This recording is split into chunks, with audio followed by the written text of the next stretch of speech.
Yeah. Nadapa. Nasaktan. Pero hindi ibig sabihin babagsak na ng tuluyan. Heto na. Pagbangon.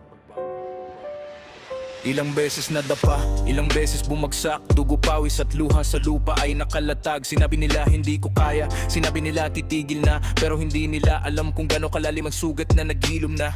Gabi-gabi nagmumuni-muni, tanong sa salamin, kaya ko pa ba? Sagot ko kailangan kasi wala nang ibang gagawa para sa akin. Kung hindi ako kikilos, mananatili lang akong nakahiga. Bumabigat ang mundo, parang balikat ko'y may dala. Bawat hagbang mabigat, parang kadena ang paa. Pero kahit gano'ng kalayo, kahit gaano kahirap ang layunin ko, makatayo, makalaya, makabangon mula sa gap.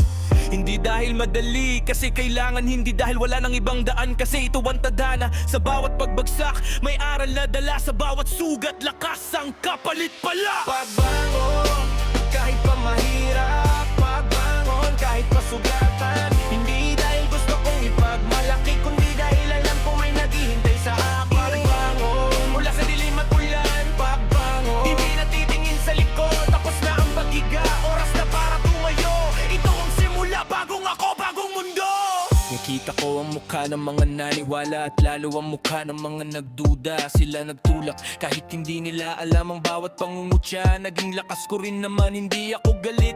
Salamat sa pagsubok, kung hindi dahil sa inyo, hindi ko makikita kung gaano katibay ang pundasyon ng puso ko. Na kahit anong bagyo, hindi matitinag, hindi tutumba. Ngayon nakatayo, hindi para makipagagawan, kundi para ipakita posible lang lahat. Basta hindi ka bibitaw, basta hindi ka susuko. Ang pinakamahabang paglalakbay nagsisimula sa isang akbang.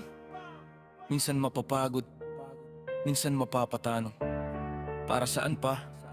Pero tandaan mo, ang dilim para lang makita mo ang liwanag. Ang pagbagsak ay para matutong tumayo ng mas matatag. Hindi pa tapos, hindi pa. Eto na, napagbangon.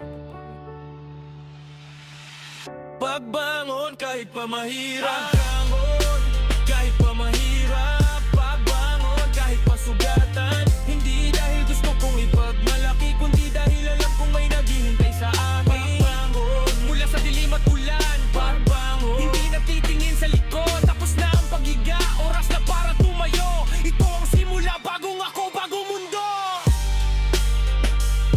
Pagbangon hindi dahil madali, kasi kailangan. Nakatayo na,